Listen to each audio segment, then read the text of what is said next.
For as long as we've been around, hunting has always existed. But now that farms have been created and mass production of food, there is no need for you to hunt for your own meat. Does that mean hunting is no longer acceptable, or should hunting still be honored? Would you trust meat made by a manufacturing plant, or meat that you made yourself, that you know every single process that it went through? As a hunter, I want to show you that it's not only okay, but beneficial to hunt. Today, we will discuss why hunting is good for the ecosystem, why hunting methods are better than predator methods, how hunting is beneficial mentally, and how to properly hunt. First, let's start with how hunting is good for the ecosystem. Hunting helps prevent overpopulation.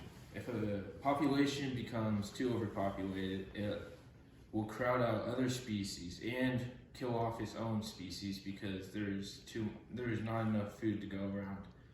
Overpopulation can also mean for a disease that would wipe out most of that species. It's also humane to hunt animals, since humans have been doing it ever since the dawn of mankind, and it's basically just a human right to hunt. Now that we've talked about why hunting is good for the ecosystem, is it painful for animals to be hunted? The answer is no. Hunting methods are better than predator methods. Guns allow for a quicker and less painful kill than, like, say, spears or bow and arrow. Yes, there's still archers that hunt, but they know now where to hit the animal to make it a quick and painless death. There are hardly any hunters that actually want to see an animal suffer.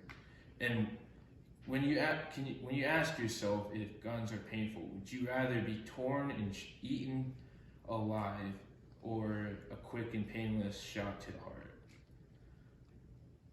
But I'm sure we can all answer that one. Now that we've talked about if hunting is painless, let's move on to how hunting is mentally beneficial.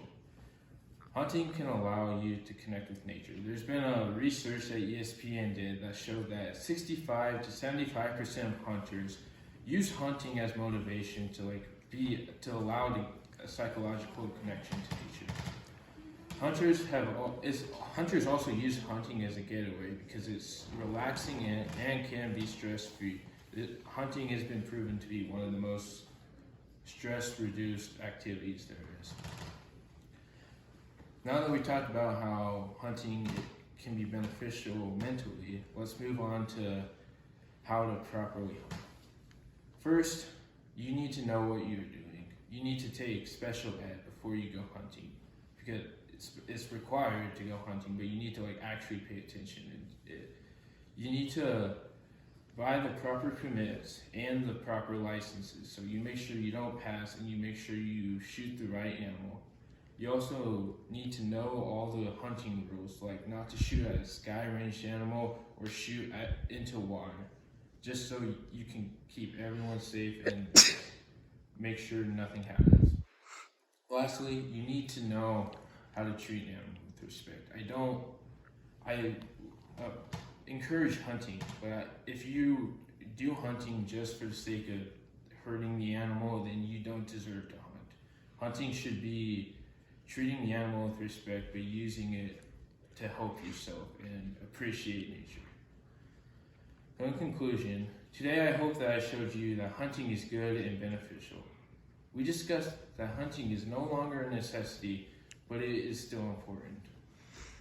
Hunting is the reason that humans have survived for this long, and there is no need for you to get rid of hunting just because some people say you shouldn't, even though you don't need to. To basically get rid of hunting is the very thing to get rid of the very thing that made humans what they are today. I encourage you to go hunting if you know what you're doing, but if you don't, then you probably should.